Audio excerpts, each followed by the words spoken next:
باید آمریکا از این منطقه خارج بشه। সমালোচক মহলে তিনি একজন কট্টরপন্থী নেতা, রাজনৈতিক এবং ধর্মীয় দৃষ্টিভঙ্গি বিবেচনায় অনেকেই তাকে বলেন রক্ষণশীল। দেশের ভেতরে তার কঠোর নিয়ন্ত্রণ নিয়ে হয়েছে অনেক কথা। ধর্মীয় বিভাজনেও তাকে মনে করা হতো শুধু শিয়া মুসলিমদের নেতা। কিন্তু যখন মাতৃভূমিতে দখলদারদের থাবা, তখন ৮৬ বছরের বৃদ্ধ আয়াতুল্লাহ খামেনি হয়ে উঠলেন মূল নায়ক। সামনে থেকে নেতৃত্ব দিয়ে হাজার বছরের পুরনো সভ্যতার দেশটিকে রক্ষা করে তিনি এখন জাতীয়তাবাদের প্রতীক। তার পরিচয় ছিল ইরানের সর্বোচ্চ ধর্মীয় নেতা। শক্তিশালী ইসরায়েল আমেরিকাকে রুখে দিয়ে সব ছাপিয়ে খামেনি এখন ইরানের আপামর মানুষের নেতা।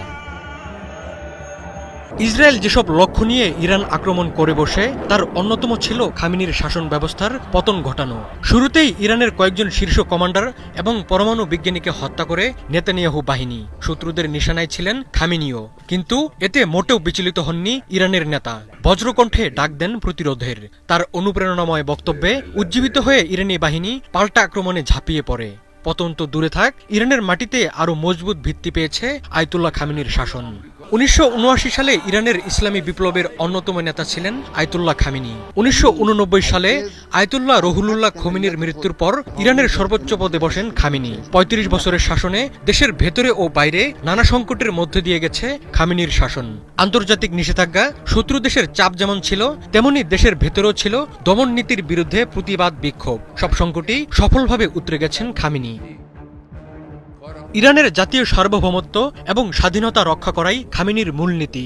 যেকোনো বিদেশি হস্তক্ষেপের সবসময় বিরোধিতা করেন এই নেতা। খামেনির এই দর্শনকে সবচেয়ে বড় চ্যালেঞ্জে ফেলে ১২ দিনের ইসরায়েল যুদ্ধ। এই যুদ্ধ যেন সাপেবর হয়ে আসে খামেনির জন্য। ইসরায়েলি আক্রমণ খামেনির কট্টরপন্থী অবস্থানকে আরও শক্তিশালী করতে সাহায্য করেছে।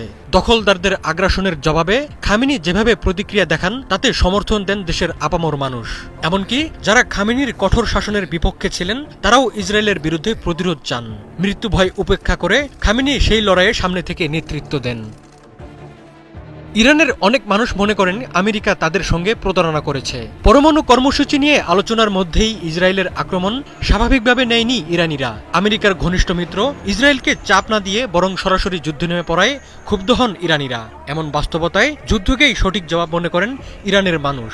খামেনির সাহসে কাতারে আমেরিকার সামরিক ঘাঁটিতে মিসাইল হামলা চালায় ইরানি বাহিনী। শুধু নিজ দেশ নয়, পৃথিবীর নানা প্রান্তের নির্যাতিত মানুষকে আনন্দে ভাসিয়েছে আয়াতুল্লাহ খামেনির মিসাইল।